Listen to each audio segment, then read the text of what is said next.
Okay, so for today's guest, hey Cameron, we are calling back one of Alpha's young stars. A singer, actor, talent extraordinaire, but most importantly, somebody who I have a great respect for and care for.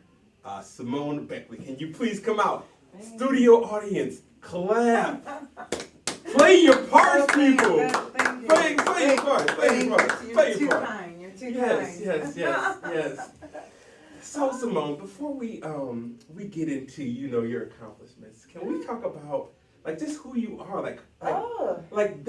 They have no idea. Yes. Does anybody have any idea who this is outside of Kennedy? That sounds familiar. Yeah, how familiar?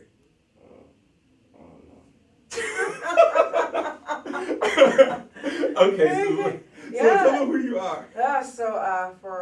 Hello everyone, first of all, thank you for being here. I'm glad I could be here with you all today and see your beautiful faces. I remember you two. Well, I've been seeing Kennedy off and on. Yeah. But I remember Trey when he was yay high. I remember you used to move all over the place in church. Yeah, with your mom and everything, and then seeing you at basketball games sometimes. But my name is Simone. I am the child of Stephen and Nalita Beckley. My mom, she's head of the Sunday school. And then my dad plays the saxophone. And he does a lot of other stuff I don't remember at this church.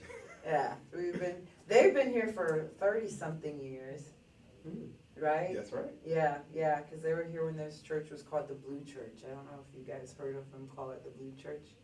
There was a Blue Church on the other side of Bolingbrook that my parents used to go to, and they had a march to come over to this church when it opened.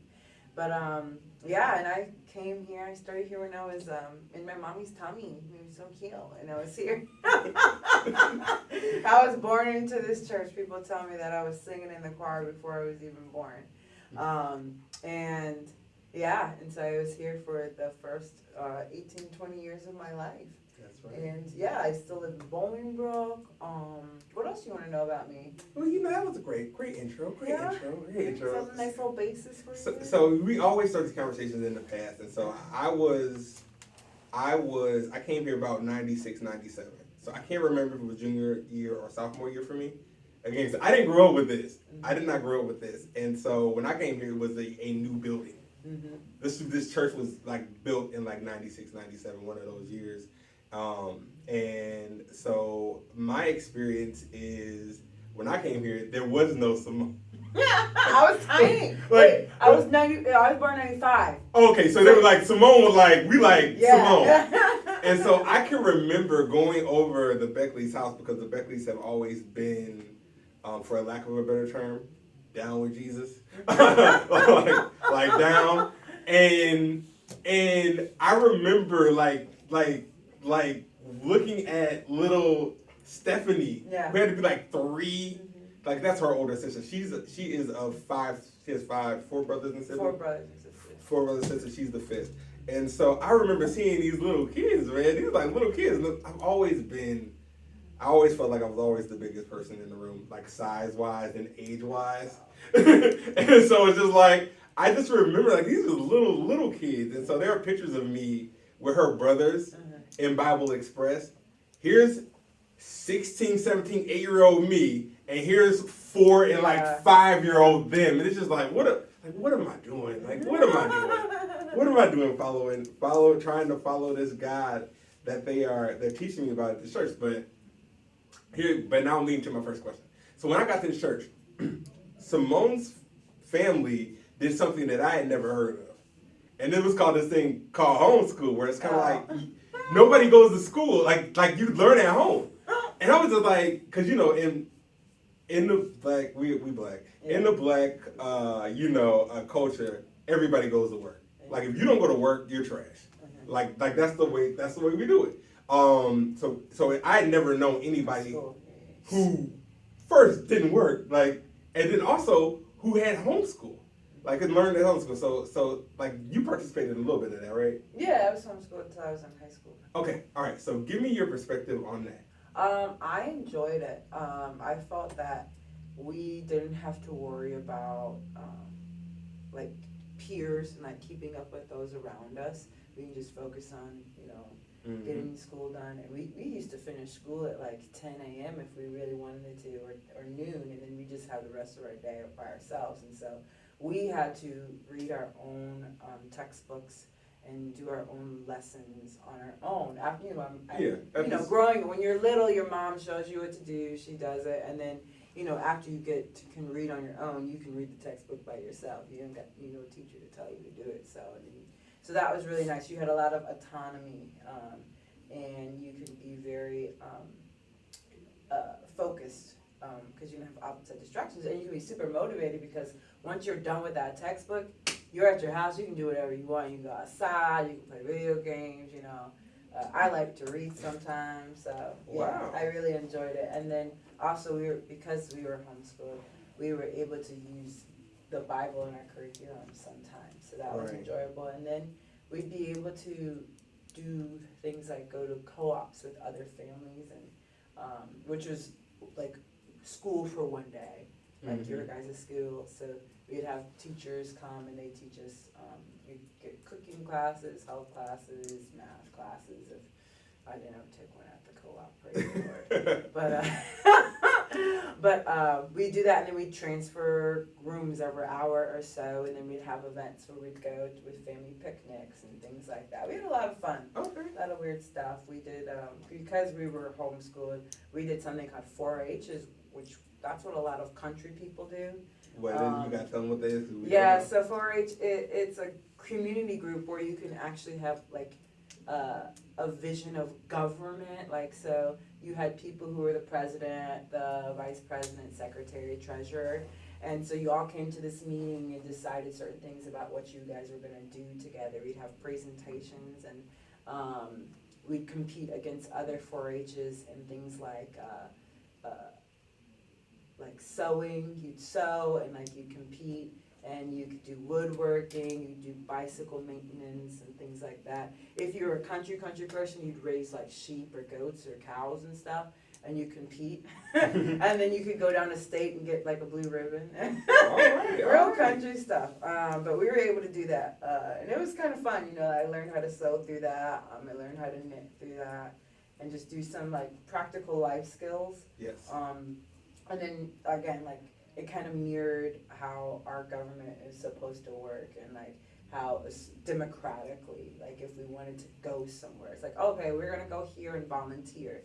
Who wants to? And like we say, we have to like vote it in. Okay, are we gonna add this to something that we're all gonna vote about or no? And so I second the motion, and somebody said no, we deny that motion, and then if everybody says yes, then we can say, all right, let's vote on it. It's very interesting. So, right, yeah, that's pretty good stuff. So man, so through that experience of homeschooling, you got to be involved in these other like leadership programs that are gonna help you like even in life, because that's kind of how we do stuff at the church. We take votes and we second motions and we do all of that stuff, and and even all up and into government. So it's like, well, pretty cool. Yeah, pretty cool. And you don't have to be homeschooled to be in 4-H, but most people who do want to do that. Yeah. So obviously, because I think about this as a parent now, because I'm like, y'all, the school system audience. What y'all feel about school? You like okay. There, I hear about a lot of fights. I hear about a lot of fights in my own classroom. I hear about a lot of drama, and then of course, then you add in all the stuff that they're trying to force you guys to learn. And we're not talking about Jesus. Like we're talking about like people who are dogs and cats and stuff who bark, and like it's a wild place at y'all schools. No disrespect, it just is. And so it's like I look at that and I'm just like, Lord, maybe. My wife is not. She's not. Nah. You have to be on one accord with it first. Yeah, it's a calling. It's totally a calling. It's a calling. But just you guys just know that there are other options for school. Like the idea of you being done at 10 a.m. Like does that not appeal to anybody? just think about, these conversations, because this may be something you'll be interested in later in life. Yeah. And so now, Simone, I would like to switch gears a little. Yes. I want to move into your life at Alpha. Like, tell me about some of the ministries that you were involved with, and then the ones that you enjoyed. Okay. Well, I think I enjoyed every single ministry. I just like to do stuff. So anything that I was involved in, I supremely enjoyed. So so I did Girls of Grace. I don't know if that's still going on. Does anybody know what Girls of Grace is outside of Kennedy? We didn't have Girls of Grace when you were little, right? Yeah, when you were little. But, okay. Were you in it? Okay. You were? Okay. And then, so I did Girls of Grace, and then I did sign language choir. I did ushering. I did children's choir when I was tiny. That was fun. And then I did youth choir. It was great. And then drama team. I was part of the drama team. That was lit, yeah. I always remember the what was that when we did the roller skating rink and everything like that? Oh, the Youth Explosion? Youth Explosion! Oh my god! I have to show y'all some old clips. Oh, do you still have videos from that? I still have videos. Lord, I can't remember. Like Heifer Psi, Heifer Sorority It was Incorporated. That was yes, great. it was the most Christian and ratcit thing. Yes, it was. Praise the Lord. But it was good. It was real. It was real. It was definitely we were trying to shoot for realness. Yes. So yeah, now when I was young, we had Girl Scouts here too, so I did that, and then once it stopped here, I went to another church and did it. Oh, well there you go. Who knew we had Girl Scouts? Yeah. Right. See, so we used to. We still doing stuff. But there's a lot of stuff that used to happen here that does. Yeah. Yes. So. Yes. But hey, we're still here. Yeah. Going strong. Yeah. So I have a couple questions. I'm trying to figure out which one I want to ask. Okay. Here is the age group that we have in this classroom.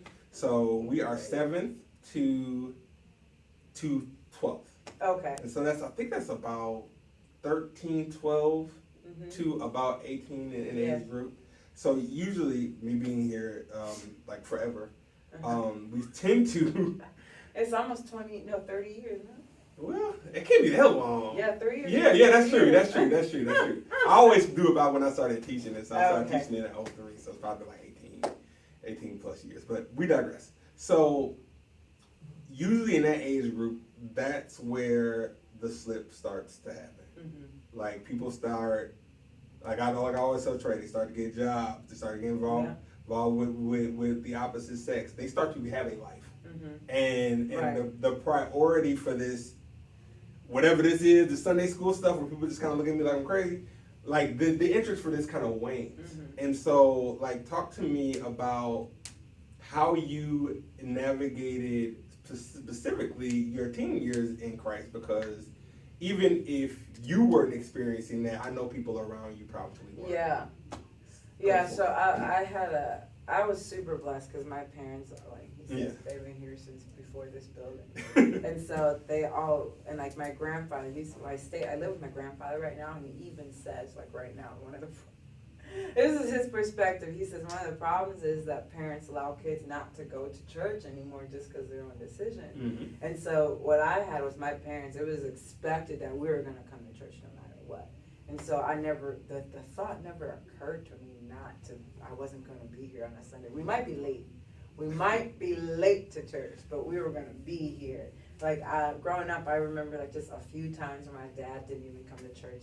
And that's because he was sick. Yes. Like he was laid up in the bed, we were walking out the door. Like, so that was an expectation. So that kind of helped me during those years while I was still in high school, because it was just expected to be here.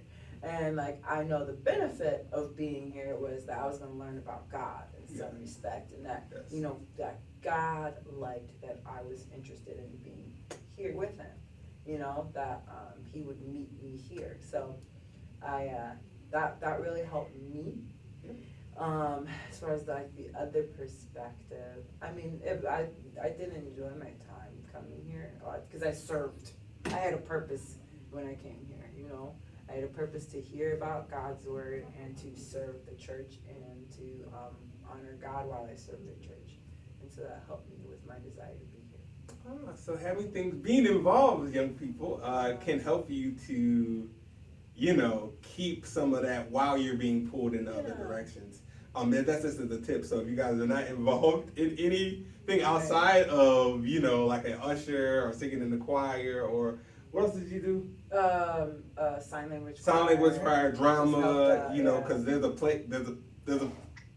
Christmas play coming up, guys. Yeah, because there's a need. There's a need, and if you ask somebody, can I help in any way, they will let you know, or if you let them know that you're interested in doing something, they will find something for you to do. Actually, so I was just watching a Netflix show, it was called The Blue Zones, and it's about centenarians. So people who live to 100 years old, right? How does this relate? I'll tell you in a second. So one of the things then there's like 6 or 7 blue zones, and most of them are in the equator area. So there's some in Japan and the islands of Japan, in Italy, in Greece. There's some in some place in California, Southern California, and then there's another which can't remember right now. But anyway, one of the common things for the centenarians, these people who live to 100 years old, and how they're able to live to 100 years old, is that they have a sense of purpose. And so if you don't have a sense of purpose, you're more likely to wane away quicker and to fall off. And so that's the same thing with this. If you don't have a purpose here, then what's keeping you here? And so that's the same thing with life. If you don't have a purpose where you're at, like what's the point of you being here? So for as far as like staying involved in the church and wanting to be here, you need to find your purpose here. And there is a purpose for you here. God has you here for a reason. Not just to do something on Sunday morning, but to grow your life, to enrich your life, and to enrich those around you, and to get closer to Him. So if you want that, then you can walk in that direction and find purpose here. Yes. Unfortunately, guys, if you do not know this, there's not a ministry that does not need help. Yeah. Like, everybody needs help. Like I have Miss Crowley come help me sometimes. Miss Crowley can't be here every Sunday, so even on those Sundays, even in Sunday school, I'm talking about. Let alone the choir. Like in our choir, I believe it's all women singing. We have no men singing. Like as an example, you guys are for a lack of a better term, like the leaders of that teenage group. They flood this classroom every Sunday to first get candy, but also to be with they bigger sisters and brothers and stuff, including Tyson. And so it's just like you guys don't see your level of influence. Yeah. But I do. You definitely have it. Because I tell this to Julia all the time. You can always tell who the leaders are because those are the people who people gravitate towards. But I wanted to ask the audience a question. I'm gonna need somebody to respond, at least 1 to 2. So we talked about briefly the idea of children being forced to go to church in those years where they're being pulled, like when the world is like, I really want to sleep in, I really want to do other stuff, and here I am. Versus the idea of you making up your own mind. How do you guys feel? Like, what do you think? You think parents should force their kids to come to church? Anthony, go. I feel like when you get like older, yes. Then I would say like no. So like I would say like start them out like in church so that they can get like a grasp of it and see what it's like. But like once they get older, since they already have like a background in church, make sure that they have a decision. Yes. Whether or not. And then if they don't decide to go to church, make sure they're like doing something else. So.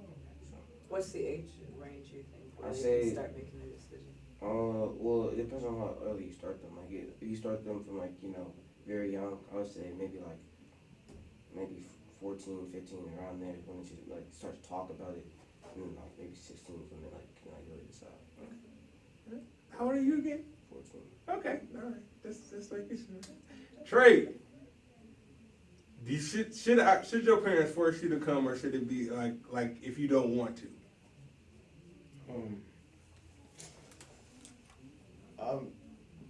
I feel like they shouldn't really force you, because Yeah. you should make that decision for yourself. Like if you really want that life, Yeah. and want to follow Jesus, you should be able to make that decision for yourself. Yes. I believe that I'm torn. Mm-hmm. So like, there's two thoughts. Thought number one, you are 14, 15, 16, 17.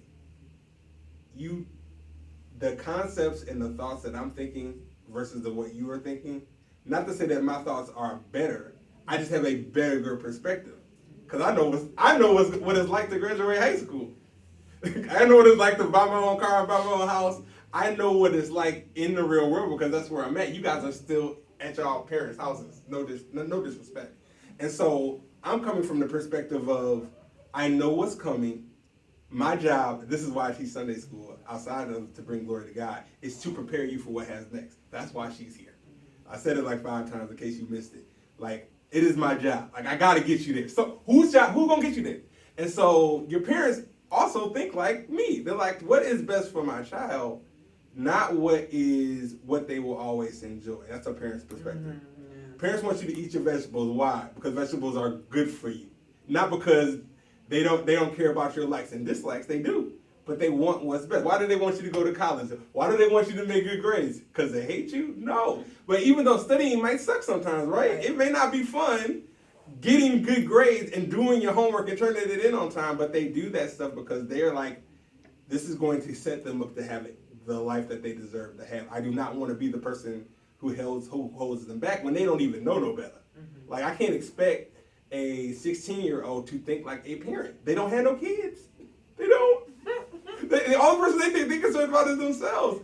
And so I'm just giving you that insight. So part of me says you have to do what's best for your child. Mm-hmm. And just so you guys know, God is a parent who leans that way. Mm-hmm. He leans what's best for you over what makes you the most happy. Mm-hmm. Because sometimes the thing that'll make you happy will get you in trouble. Especially like if it's like drugs or whatever. Like, like not a good idea. And so that's part side. But then the other side is this. I teach to make decisions. Like Kennedy, if you didn't know, like I tell you guys this sometimes, like you guys are good on me. We'll have that conversation with your parents and I'll be like, you can go, but you have to make the decision.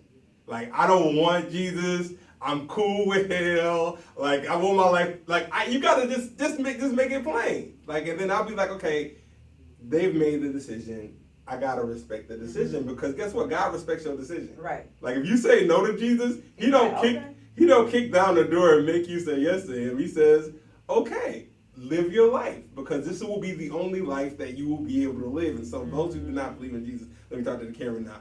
Do you up to the nth because after this, there's judgment and things do not go well. Mm-hmm. And I would argue that things don't go well even while you're here. But that's my perspective. I may get into that if we have time. Yeah. But yeah, so just you guys weigh it out. That's the only thing that I'm trying to say. Remember, God knows more than I do. Mm-hmm. He's been alive since forever. He wrote this book, said, hey, trust me on this. I know what I'm doing. Right. And then you got to check your own perspective. Well, you got to ask yourself this question. Am I the wisest person in the room? Do I have the ability to listen to others? Or is my decision the only decision that matters? You got to weigh that out for yourselves. I've taken too long on that. I like what Anthony said about that age, but I think I would probably push it a little to 18, let them decide. But, especially having that conversation with them when they're teenagers, I think that's very essential. But yes, and so I gotta ask this question, Simone, because like from all appearances, like listen, we only can go by what we see, right? Because like God looks at the heart. But guess what? I ain't God. Right. From all appearances, it feels like you, for whatever reason, managed to make it through those high school years with your faith still intact. Like the guy who you fell in love with, it looks like you still have a relationship with, even to this day. What do you think led to you not falling off? Like, how did you not do it? So like most times kids turn 18, you don't never see them again. Mm-hmm. Maybe for Christmas when they come home from school. After that, you never. But I believe you're still active at somebody's church, right? Yeah, well, yes. Kind of, sort of, in a way. But, But like, because I just moved and I came back, and I'm not necessarily a member at my grandfather's church. But I go to my grandfather's church. yes. Yes. Yes, and so the question is this, like, what caused you, now we're talking past 18. Why are you still doing this? Like, there's no gun to your head now. Right. Nobody, you grown. Yeah. What? Yeah. What is you doing? In your 20s and still? I know. You don't look like no 20-year-olds here? Like, Right. maybe like 2, like 3, maybe? The 20s are the best years of your life, man. You're legal to do anything you want, and so you can wild out, which a lot of people do that. And Yes. You know, Wow. I had my little dabbles, and I was like, no. So, why am I still here? Why are you still Well, following? first of all, honestly, it's because of the grace of God that I'm still here, that He brought me back. The Bible talks about how it's, God presents it to you. God presents His message to you through different avenues of people, and He gives you that opportunity. And for some of my life, I allowed Him to open up my heart and to receive Him and to receive His guidance. And so it's only that grace that He allowed me to open His heart. It's only His grace that He downloaded His love into my heart. So that's what I truly attribute it to, because I look at other people who I grew up with, and like they're in different areas in their life, and they're not here. And I see the fruits of their life, and I'm like, well, it's only the grace of God that I didn't have to go down that path and suffer that way. But like, one of the reasons is because I know who God is. Like, I know who God is. I know that He's a loving Father. I understand what the Word says, and I've experienced His presence, and like, I've experienced the joy. I've experienced the peace that it means to be with Him, and I want that. I want who God is. I want His love. I want His presence. I want His joy. I want His grace. And I know I can't get anything lasting like His grace and His love and His mercy outside of Him. Yes. And I've seen it. Like, just look at the world today. People who are away from the Lord, anxiety and stress and depression have overwhelmed them. We go through bouts in life of anxiety and like certain things, mental, not illnesses, but we go through mental battles just because we're human. But that's not, as Christians, that's not our titles. We don't have to say that I am a depressed person. We can say, hey, I experienced that, but the Lord drew me out of that. And so I see what life is without God. And I understand and I believe in my heart who He is, that He's the creator of the universe, that He loves me so much, and that He is my provider. And so why wouldn't I want to be with Him? So I think it just comes for me from an understanding of who God truly is. That's what drew me here. And but it's so interesting because the Bible says even the demons know who God is, but yet they decide not to follow Him, right? And so they're gonna have an eternal end. Yeah. And so I don't want to be like the demons who just say, hey, I know who God is, but I ain't gonna live that. They're right. Demons. Why do I want to have my life associated with that? I want to have my life associated with life. Right. And so that was one of the draws. But also, I feel like I sought God. Mm-hmm. The Bible says, seek me and you shall find me. And when you seek me with all your heart. And so I came to a place where I was like, God, I want to know who you are completely. And he showed Himself to me, and then when I wasn't seeking Him, I was like, dang, this is not the life that I want to live. Like, when I wasn't seeking Him, when I wasn't living my life for Him, it seemed empty. Like, I was going after certain things that were, all right, that's nice, that's fine, but it's empty. There's nothing deep with that. With God, you have so much, like I said, purpose. For Christians, you're going to have a new life, but also you have a new life right when you decide to be a Christian. Mm-hmm. And so I think that just gives us deeper purpose, and it's more rich. Life is more rich, I believe, as a Christian. You're still going to experience stuff, but yeah, I think that helped me. Did I answer the question enough, you guys? Yeah? Yeah, well, I would like to point out, highlight some things from what she just said. First off, she said the grace of God. So the grace of God is something that's undeserved. It's a what the Bible calls it is unmerited favor. Yes. So it's like where you should have been a mess. Yes. It should not have worked out for you at all. But God, by His mercy, was like, bruh, like we gonna spare you, and I'm gonna keep you from yourself. So I'm gonna show you my weed story. So when I was a freshman in college, because my fall off year was season 1 of college. Hey, freshman year was just like by season 2, official mess. Hey. Hello and welcome.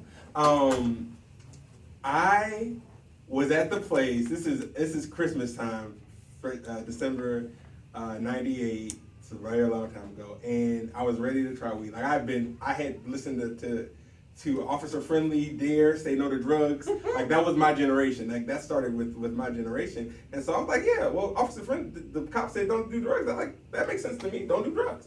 But by freshman year, by 18, I was like, well, we already out here. Why don't I try out weed for the first time? And what happened was the guy who had the weed at the party, he was like, I was telling him, this is my first time and whatever. And this is Brother Jason's. I've always been some form of me. So back in the day, man, I used to have on these "What Would Jesus Do" bracelets, because that would, again, when I was coming up, that's what the big thing, WWJD. 90s, 2000s. Man, so I'm like, I got one on each hand. Like still, we at the party, everybody's wilding, and I'm like, still Brother Jason, like, okay, well, let me fall off all the way, let me try out this weed. I tell this guy it's my first time, and he's like, like the fear of God came on him and not me. He was like, I'm not gonna be the guy who exposes you to this lifestyle. No, you cannot have my weed. I'm like, Rick, come on, man, you're smoking it right in my face. He's like, nah. Like, I'm not going to be the person to take you down. And he cared enough about my holiness or whatever. He was like, I ain't going to have it on my conscience. I'm not introducing nobody. And that is how God keeps you sometimes from yourself. And so I want to talk about me before we get back to you. Because, it's therapeutic for me. Talk about my past. Because whenever we talk about the past, and so what happened? So how did God keep me? Because what Simone said, it was his unmerited grace. She had experiences with God. So at some point in her story, it went from somebody talking to her about Jesus and a relationship with God to like, no, I've seen him do stuff in my own life. I've seen him work situations out that shouldn't have no reason to have worked out. Like I know him. She used the word know. I know him. And so at some point, she got to know God for herself, and that was one of the difference makers. And then she also said this, and which is what I'm going to talk about next, is I tried it out. Like Kennedy, you cannot try out everything that you would like to do. You can try out some stuff, but not everything. And that goes for everybody in this room. You can't do everything you want to. You still living under somebody else's house. Somebody would be mad if you did some of the stuff you're thinking about doing. But you get to the age where you can. You leave Brother Jason's classroom. You leave your parents' house. You at somebody's school. You at somebody's house. You there, and you get to try it out. So I started trying out. And so like those who've been here for how I lost my virginity story, it was just trash. Like it was so trash. Like back in the day, like in my time period, they used to make these songs called love songs, and the songs would be about how beautiful, I'll make love, boys and men, and all these old songs about this romance and how, man, it was so just men, just like how Bella looking at me like that's like that, all this hype for this. I was just like, so I was very disappointed, and then it was like. So I tasted alcohol and I got drunk and I was at the parties, and I'm just like, it just led me to doing some of the dumbest decisions I've ever done in my entire life. This is supposed to be fun? Like sometimes I'll be feeling like we're sold lies, which means that people are hyping up things to make them look like they're this great thing. Man, and it's not. It's not. All my friends who got pregnant freshman year, they never finished. They ended up having to go home. And I never knew what happened to them after that. Like freshman year was so bad. my freshman year, we used to play spades in the cafeteria every day. Spades. Spades and Uno, great time. Only 2 of us graduated out of like that 7.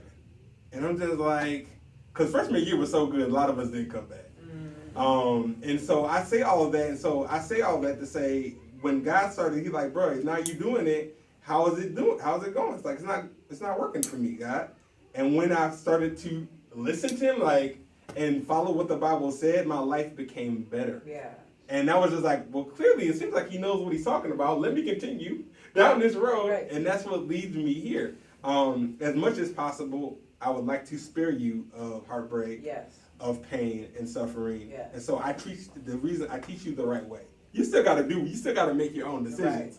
Right. But what I always say is this: there's 1, 2, 3, 4, 5 people in this classroom.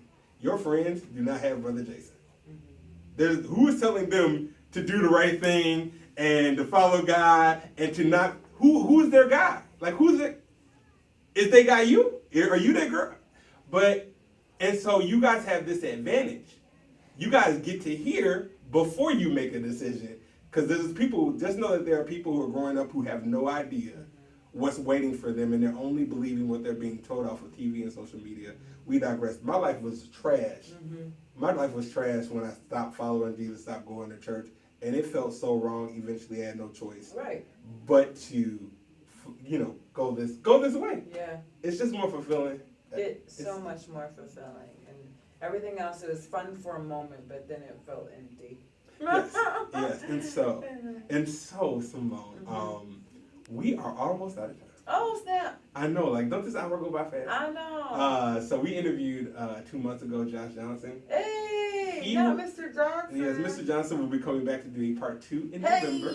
So just like, because we didn't get there, but where we're gonna end at is, man, I want to end at how I ended with him, but the Lord is leading me in a different direction. Okay. So what we're gonna end in is we're gonna play How Did You Navigate?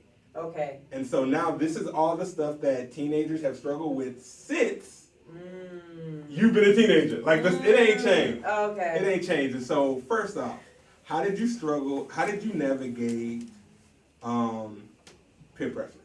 So so now they're of the age where what their friends think and what society thinks and what, like, nobody wants to stand out and be like, I'm the Jesus guy, I don't care what nobody thinks. Yeah. Like, everybody's wants to blend in a little bit and play the background. Yeah. How did you navigate that? Like, how did you navigate that? So when I was in high school, I guess I was just so focused on school and then doing certain extracurricular activities. Because honestly, y'all, the people that you go to high school with, you might remember 3 of them once you get to college and out of here. Cause they're not gonna. You might remember them, but like they might not be your friends in the next 10 years. You know what I mean? Especially if you're gonna go somewhere else to go to school or do a trade thing. And so it's like, why am I gonna let you have a say in my life and something that can affect me 10 years from now when I ain't going to even see you in 10 years? Like, See, so. Yeah, that's an older perspective. Like, they're young. They don't know in 10 years that they don't care about these people. But it's like, you're not gonna pay for any of my school bills. You're not gonna be there to really support me in certain ways. Yes, you might be here right now to socially, so I don't feel alone at this moment. But and it's great to have friends and everything like that. I'm not saying that, but really understanding who you're allowing to influence you and who you're allowing to guide you in certain ways. These people might not be there later on. Gotcha. Does that make sense? That does make sense. Yeah. That makes sense. You having the perspective to see past where you're at now to where you're gonna be. Yeah. Next question. So let's talk about your relationship with other ladies. So in sometimes not with you, but girls can not always get along. There's been a couple fights in my own class, in this classroom.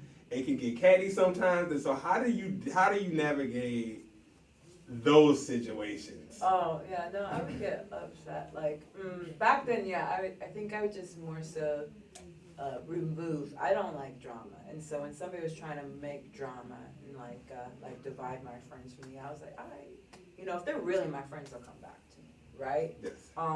And so like, well, there's something that I learned when I was real little. It's called don't sweat the small stuff. Mm-hmm. It's all small stuff. That's the second part. It's all small stuff, So somebody wants to make a big deal of something small. Mm-hmm. It's like, you do it. You make a big deal out of it. Yeah, I remember there was a couple, even at this church, I had some people that didn't like me.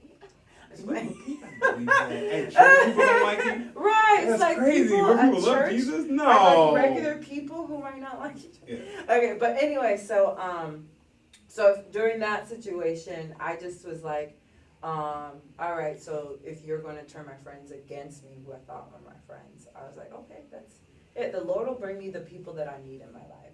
Like, that's all I have to trust. The Lord will bring the right people in my life, and I need to make sure I'm surrounded by people who are, going in a more positive direction, people who aren't gossipy, people who don't talk behind backs, If they were going to go low, I'm going to stay high. If they're going to look at me sideways, I'm still going to say, like, hey, how's it going?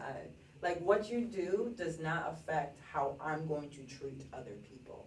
Because that is your choice. So I'm going to make my choice and still treat people with respect as much as I can, y'all. Yes. I'm human. So yes, on the wrong day, you Right. might get a different version. Right, you might of young get Simone. yes. But yes, that's very good. That's very, very good. Very sage. Like wisdom there. Yeah, you got to be willing to let people go, guys. Everybody's not going where you're going, and sometimes, man, I hate to say it, Simone. Like, man, how many of my friends do I not have anymore? Like, all back to my freshman year, I had to switch up my friend group because the party guys were not helping me to get through school. I had to get to some people who were serious about studying and doing well, and that helped me to do well. I'm only the only reason why I'm here is because I'm a product of other people helping me through, and me picking and God allowing people to help me get through. Because for whatever reason they decided they wanted to be helpful to me, Right. And because they were heading in the same direction, we were successful. I was successful, and so that is very, very good advice. Being willing to let people go, and also, being willing to not go as low as they go. Yeah. And so that I like that. That was good. That was good Yeah. because you guys may have to let some friends go. That's all I'm saying. Yeah. Especially if they getting you in trouble. That's your warning. If they're getting you in trouble, you have to ask yourself, am I willing to go down with this shit? Because you will go down with that shit. Well, some other interviews we'll have in the future, we'll have a deeper conversation about that. Now that we've talked about these girls, now we got to talk about these boys. So back in the day, relationships become important. They become important. Oh yeah. They become important around the age group that they're in. Now, listen, I don't think that they need to, personally, I don't know if they need to be pledging their whole lives to people who they just met in school. Oh, Lord. But, nevertheless, they got them. They're interested. They're dating. Like, I'm going to ask the question two ways. How did you navigate that? And then also, like, how should you navigate that? Okay, so, I didn't have a boyfriend growing up and going to high school and anything like that. There were cute guys and everything like that. I wasn't blind, and there were people like, oh, they're cute. Get the little butterflies, like, ooh, when they walk by or whatever. But I had a purpose. I was like, for one, if we're in high school, there's only so much we can do. And chances are, if you find somebody in high school, you can go different directions. And so, I mostly just had friends who were males, and then I just, friends who were guys and girls, and I wasn't worried about. Oh. Give me like 4 more minutes. Oh. 4 more minutes. And I wasn't worried about being in a relationship. Okay. yes, you always dream about it. Especially because when I was growing up, there were a lot of TV shows with like, oh, this person's getting in a relationship with this person. I got a boyfriend here. I'm going to prom at this. I'm going to prom at that. But it was like, that wasn't my focus. I was focused on school, and the next thing I had a different purpose, I guess. So I think that was for me, just focusing on that. And like, I even tell my little cousin, she's 13 right now, it's like, okay, it's okay to notice people who are attractive. God didn't make everybody ugly. He made people attractive. And like, as your body changes, as your hormones grow, you're gonna be attracted to people. But it shouldn't take up your full mindset, because you have another purpose in your life. And honestly, if you're not in an area so that you can take care of somebody, if you're not prepared to get married, there's no reason to enter into a relationship, because that's the purpose of it. Otherwise, just have friends. Just have really deep friendships. There's no reason to get yourself emotionally attached to somebody and cause yourself hurt and pain in that way, especially if you're not going to be together in the long run. But having deep friendships is really good. But getting yourself emotionally attached in certain ways is not healthy. You know, you have so many people who have, they look back to other relationships while they're married or while they're in one relationship, and they have hurt from this past relationship that they're bringing here. That does not need to happen, because somebody cheated on you. Well, if you just had friends, you wouldn't have had that problem with being cheated on. You would have brought this into this relationship. You bring other baggage that's unnecessary. So I would just say, have good friendships and focus on that, and focus on making yourself the person you want to marry, the person you want to be with forever. So if you're not in that perspective, if you're not in that place, hey, I am someone with good goals, I have good habits, I'm mentally, you're not gonna be perfect, but if you have a path where, hey, I'm gonna take care of myself mentally and physically, then if you're not there, those are the things you need to work on before you even think about trying to be a significant other to somebody else. Yeah, you're gonna bring them down. Right. Based off of all of your drama and all your baggage, if you're not working on becoming a person who is, you know, who is gonna be able to take care of and, you know, be a good person, be a good teammate to whoever you're gonna be with. Right. And my main thing is having a relationship with God. That's my main thing that I would encourage, to have your own relationship with God, because He'll help you in the other areas. And if you believe God and you trust God, He will bring the right person to you at the right time. And He'll let you know that's the one for you. That's the one that I have molded and created to join with you, so that you both can fulfill the purpose I have called for y'all in this life, and that y'all can be successful and flourish. He has that person for you, and if you trust Him, He'll let you know when that person is there. You don't have to worry about, oh, is this one? Oh, is that one? Yeah. So be in prayer. I go through it, y'all, but it's okay. Yeah, be in prayer for your relationships. Yeah. I'll be in prayer for your relationships Yes. as well. Because, you know, I just do not want you guys to be 20 people deep before you 40 people deep before you find the right one, and then you bring 40 people with you.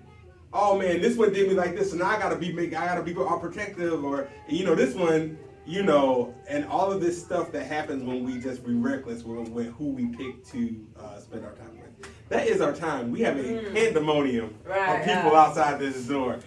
Thank you, Simone. Thank you for having me. I reserve the right for a part 2 if needed. Yes. If needed. Yes. If anybody has any questions, guys, because we're out of time, pass them to me. I'll make sure we get Simone, and maybe we'll have maybe you can do like a Facebook Live or whatever, a recording of like your answers. Oh, to that'd your be questions. cute. And, you know, we can have that little post. Yes. So there you go. So with that being said, everybody give Simone a round of applause. Thanks for having me. If you guys want a donut, you better get them now, because they're still out there and we're gonna sell out very quickly. Thank you, Simone, and we'll see you next week. Yes. Next week.